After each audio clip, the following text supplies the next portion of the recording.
कई सालों पहले की बात है। एक जंगल में एक बरगद का पेड़ था। उस बरगद के पेड़ पर एक बगुला रहा करता था। उसी पेड़ के नीचे एक बील में एक सांप भी रहता था। वह सांप बड़ा ही दुष्ट था। अपनी भूख मिटाने के लिए बेचारे बगुले के सारे छोटे छोटे बच्चों को खाया जाया करता था। इस बात से बेचारा बगुला बहुत परेशान था। एक दिन की बात है, सांप की हरकतों से परेशान होकर बगुला नदी के किनारे जाकर बैठ गया। बैठे बैठे अचानक उसकी आंखों में आंसू आ गए। बगुले को रोता देख नदी में से एक केकड़ा बाहर आया और बोला, अरे बगुला भैया, क्या बात है? यहाँ बैठे बैठे आंसू क्यों बहा रहे हो? क्या परेशानी है?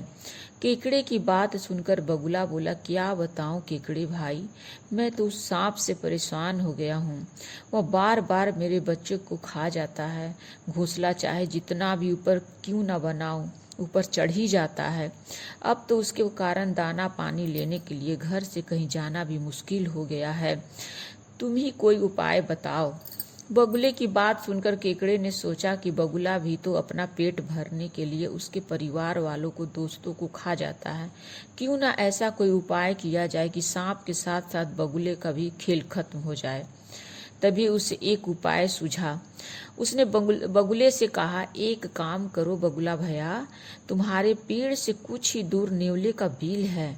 तुम सांप के बील से लेकर नेवले के बील तक मांस के टुकड़े बिछा दो। नेवला जब मांस खाते हुए सांप के बील तक आएगा तो वह सांप को भी मार देगा। बगुले का यह उपाय सही लगा और उसने ठीक वैसा ही किया जैसा केकड़े ने कहा।